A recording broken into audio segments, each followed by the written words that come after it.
esa hilang dua terbilang.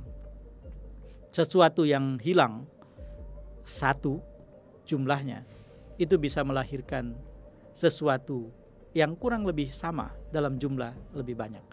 Jokowi hilang, anak menantu terbilang. Artinya ada sistem yang membuat Jokowi bisa cawe-cawe kemarin, bisa tetap terlibat dalam Pilkada 2024 besok.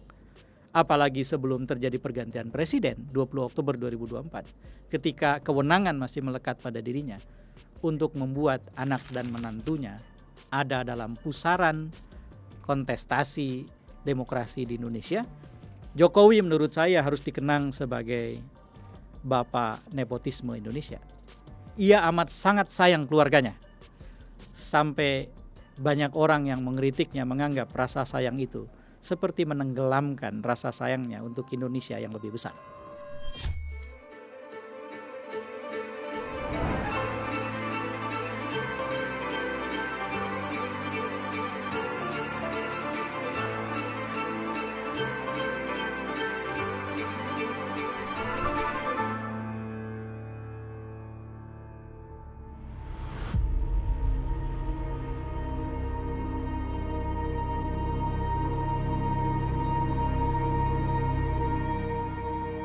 Assalamualaikum warahmatullahi wabarakatuh.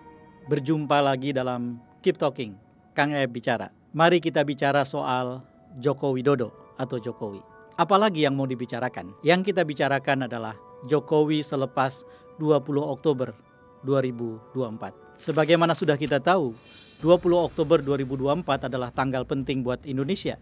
Karena sejak awal reformasi, itulah tanggal yang ditetapkan sebagai tanggal inaugurasi presiden baru atau inaugurasi yang kedua presiden yang terpilih kembali.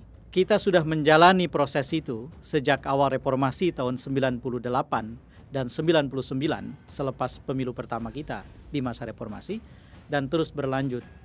Jika tidak ada aral melintang, tentu saja 20 Oktober 2024 kembali akan menjadi tanggal yang penting itu. Pada tanggal itu, Jokowi akan menyerahkan kekuasaannya sebagai presiden kepada Prabowo Subianto yang sudah resmi ditetapkan sebagai presiden terpilih dalam pemilu 2024. Dan pada saat yang sama tentu saja Kiai Haji Ma'ruf Amin pun akan tidak lagi melanjutkan jabatannya dan digantikan oleh Gibran Rakabuming Raka, putra Jokowi. Menjadi menarik untuk membicarakan apa yang terjadi pada Jokowi selepas 20 Oktober 2024. Tentu saja pembicaraan ini adalah pembicaraan yang harus pakai catatan, kecuali Tuhan berkata lain. Karena kita tidak pernah tahu takdir Tuhan tentang kita dan tentang siapapun, tentang kesehatan, tentang masa depan, semuanya adalah misteri. Nah, karena itu sekali lagi catatannya adalah kecuali Tuhan berkehendak lain. Kita lepaskan aspek yang tidak bisa kita jangkau itu.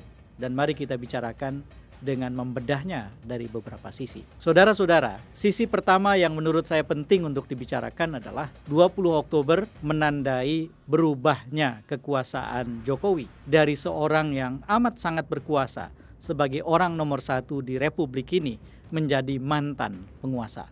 Kekuasaan tentu tidak bekerja seperti tanda pangkat yang melekat di baju seseorang. Ketika tanda pangkat ditanggalkan, maka tanda pangkat langsung hilang dari bajunya. Tapi ketika kekuasaan diserahkan, tidak dengan sendirinya, sisa-sisa atau residu dari kekuasaan itu lenyap, seperti lenyapnya tanda pangkat dari baju kita. Begitulah yang terjadi dengan Jokowi.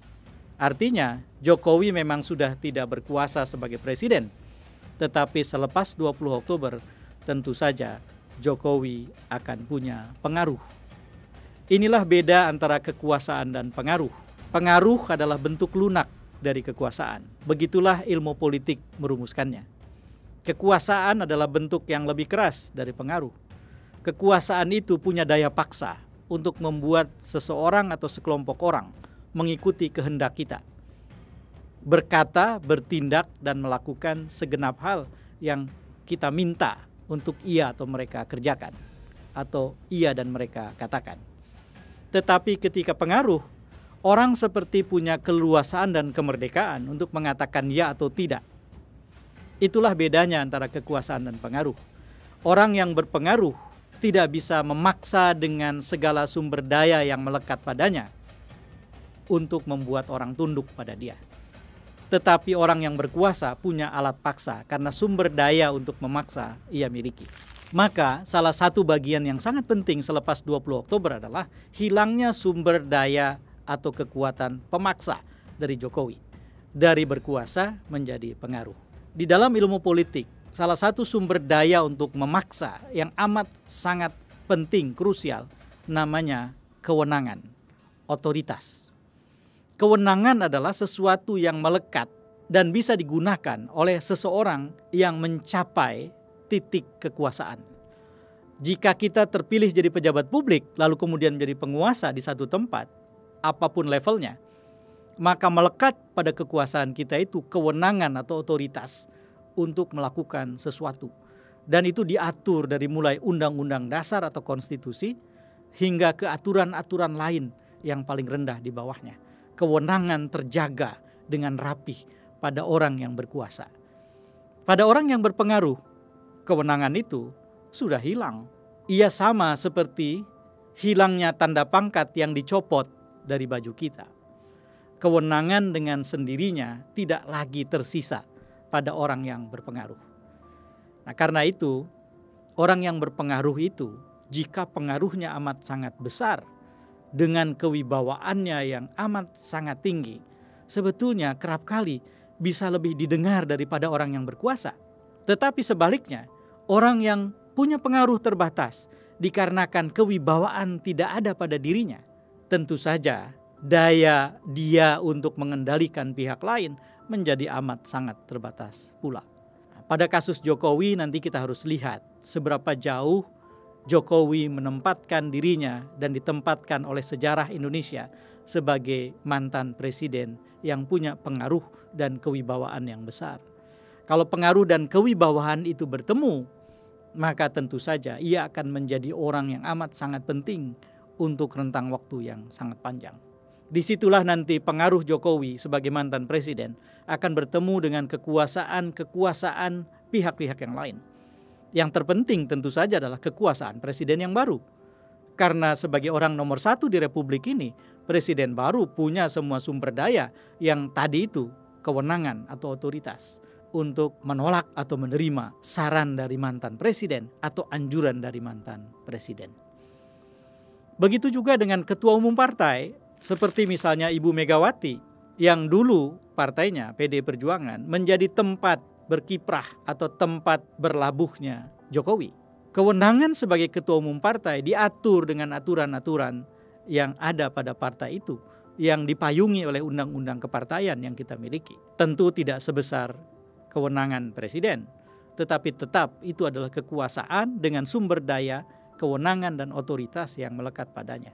Jadi akan ada interaksi Jokowi, Prabowo, Megawati yang menarik setelah 20 Oktober 2024. Bukan hanya Megawati, tentu Jokowi bisa menggunakan ketua-ketua umum partai yang lain untuk memperbesar pengaruhnya, untuk memperbesar daya tawarnya. Maka aliansi dan realiansi di antara partai-partai, di antara Prabowo, Megawati dan Jokowi adalah salah satu fenomena politik yang amat sangat penting untuk membentuk seperti apakah arah dan dinamika demokrasi Indonesia ke depan selepas 20 Oktober 2024. Itulah masa depan Jokowi setelah 20 Oktober dilihat dari sisi kekuasaan, pengaruh dan otoritas atau kewenangan.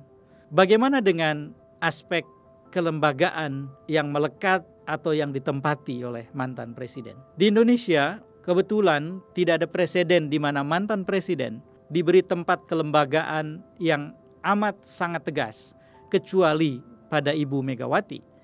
Ketika selepas menjadi presiden, di kemudian hari kader partainya Joko Widodo menjadi presiden, maka seperti kita tahu, Ibu Megawati diberikan posisi-posisi soal strategis atau tidaknya itu diskusi soal lain, diberikan posisi-posisi yang membuat Bu Mega terlibat dalam proses pemerintahan di bawah kendali Jokowi. Kalau ternyata ada aspek kelembagaan yang dilekatkan pada Jokowi selepas 20 Oktober, tentu cerita akan berbeda. Cerita akan ikut ditentukan oleh seberapa jauh Jokowi akan mampu memanfaatkan itu. Ada rumors yang berkembang bahwa Jokowi akan menjadi semacam penasihat presiden, anggota Dewan Pertimbangan Presiden, atau apapun namanya nanti. Yang sekarang barangkali fungsi yang bisa menjadi pembandingnya adalah One Team Press, Dewan Pertimbangan Presiden. Kalau ternyata nanti Jokowi menempati posisi itu secara resmi, kita akan lihat seberapa besar kewenangan yang diberikan oleh aturan baru tentang lembaga itu dan seberapa jauh Jokowi mampu memanfaatkannya. Itu dari sisi kelembagaan.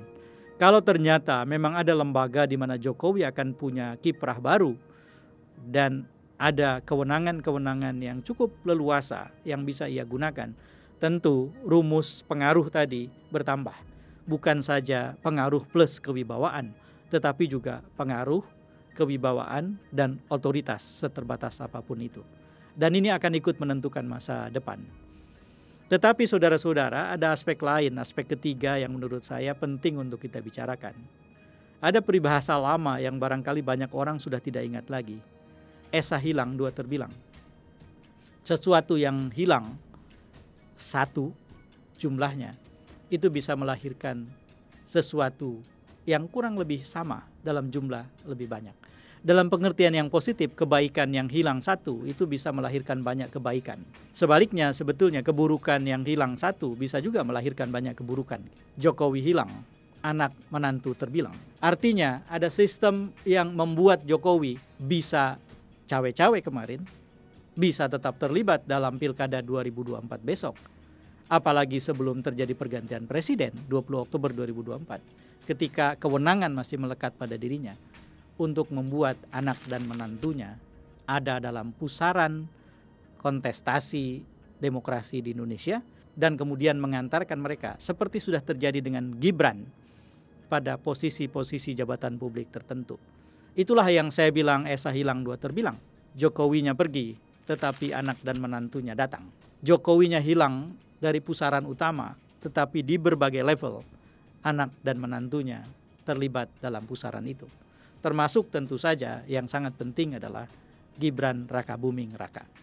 Menyangkut soal itu, catatan saya adalah tidak mungkin ada perubahan konstitusi, tidak mungkin ada perubahan undang-undang yang memperbesar kewenangan secara dramatis wakil presiden. Jikapun ada, salah satu peluangnya adalah wakil presiden menjadi ketua Dewan Wilayah Aglomerasi, Dewan Pengelola Wilayah Aglomerasi, yang sudah kita tahu akan mengatur Jakarta dan sekitarnya, Jabodetabek-Jur, Jakarta, Depok, Bogor, Bekasi, Cianjur, Tangerang termasuk di dalamnya, menjadi satu wilayah kesatuan bisnis, industri, dan ekonomi yang dikelola secara khusus. Tetapi tentu saja ini akan masih bersifat spekulatif, seperti apa Dewan Pengelola itu akan bisa mengatasi para gubernur, para bupati dan para wali kota yang ada di tempat-tempat yang saya sebut tadi. Kembali nanti ada pertarungan antara kewenangan terbatas Ketua Dewan Pengelola Wilayah Aglomerasi dengan kewenangan yang cukup luas pejabat-pejabat publik hasil pilkada di tempat-tempat itu. Tetapi kalau kemudian faktor anak menantu juga terlibat di dalamnya, cerita menjadi sangat berbeda. Artinya wilayah-wilayah strategis yang tadi saya sebut ternyata diduduki oleh jejaring keluarga dan sekitarnya dari Presiden Jokowi, tentu saja kaki akarnya masih tetap menancap kuat dengan urusan-urusan yang masih cukup luas. Ini faktor lain yang menurut saya harus kita hitung tentang masa depan Jokowi 20 Oktober 2024. Jokowi menurut saya harus dikenang sebagai bapak nepotisme Indonesia. Ia amat sangat sayang keluarganya. Sampai banyak orang yang mengkritiknya menganggap rasa sayang itu seperti menenggelamkan rasa sayangnya untuk Indonesia yang lebih besar. Dengan segala resikonya ke depan tentu saja. Ada faktor lain yang juga semestinya kita ikut hitung tentu saja, yaitu warisan-warisan Jokowi sebagai presiden. Sebagai bangsa yang besar, sebagai orang yang waras, warga negara yang punya kewarasan, punya akal sehat, tentu kita harus menilai dengan jujur apa yang telah dilakukan dan dicapai Jokowi. Terlepas dari banyak kritik yang bisa kita buat, menurut hemat saya, Jokowi memang telah berhasil membangun infrastruktur dalam skala yang tidak terbayangkan sebelumnya, yang belum ada presidennya dibandingkan dengan pemimpin-pemimpin Indonesia sebelumnya dalam rentang waktu yang terbatas. Jangan bandingkan dengan Pak Harto yang 32 tahun maksud saya, tetapi dibandingkan dengan presiden-presiden lain dengan rentang waktu kekuasaan yang terbatas, Jokowi telah mewariskan banyak sekali pembangunan infrastruktur. Jokowi akan dikenang sebagai Bapak Infrastruktur Indonesia tentu saja. Tetapi tentu saja seberapa jauh nanti kebijakan-kebijakan di masa depan mengaitkan infrastruktur itu dengan beberapa hal. Nomor satu, dengan konektivitas antar daerah atau antar wilayah di Indonesia. Ketika infrastruktur tadi ternyata meningkatkan konektivitas antar wilayah dan daerah, maka infrastruktur itu akan dikenang sebagai bagian yang amat sangat penting yang diwariskan dengan baik oleh Jokowi. Yang kedua, seberapa jauh infrastruktur itu akan mengubah Indonesia dengan lebih memusatkan desa sebagai pusat pertumbuhan dan pembangunannya. Desa selama ini terabaikan, dan ketika kemudian karena infrastruktur desa menjadi pusat pertumbuhan baru yang menyolok, maka infrastruktur itu menjadi terasa manfaatnya. Dan yang terakhir, infrastruktur itu akan dikenang sebagai sebuah warisan yang amat sangat manis, buah yang manis dari pohon yang ditanam Jokowi ketika tersambung dengan perbaikan nasib, harkat, martabat, terutama kehidupan ekonomi sehari-hari rakyat di mana-mana. Jika tiga hal tadi meningkatkan konektivitas, menjadikan desa sebagai pusat pertumbuhan dan pembangunan Indonesia yang baru, dan meningkatkan kesejahteraan rakyat dengan bermakna, maka Jokowi Bapak Infrastruktur itu akan diucapkan dengan nafas segar yang enak untuk dicium baunya. Jokowi Bapak Infrastruktur akan disebut sebagai bagian dari warisan yang dinikmati oleh generasi demi generasi di masa yang akan datang. Terlepas dari itu ada banyak kritik dan kita masih punya banyak waktu tentu saja untuk mendata untuk mengungkapkan lebih banyak lagi soal kritik terhadap masa kepemimpinan Jokowi itu. Saya ingin sudahi di sini saudara, dengan mengatakan bahwa selepas 20 Oktober 2024, tidak ada yang bisa memastikan masa depan Jokowi seperti apa. Tetapi beberapa faktor yang tadi saya sebut menurut hemat saya layak untuk kita perhitungkan di dalam membayangkan masa depan Jokowi selepas 2024. Saya sendiri termasuk orang yang berharap bahwa siapapun pemimpin di Indonesia memimpin dengan berhasil, dengan amanah, dan kemudian karena itu dikenang sebagai orang baik, pemimpin yang kuat, dan pemimpin yang memberi manfaat dan maslahat bagi banyak orang. Saya F. Saifullah Fatah, wallahul muwafiq ila aqwamit thoriq. Assalamualaikum warahmatullahi wabarakatuh.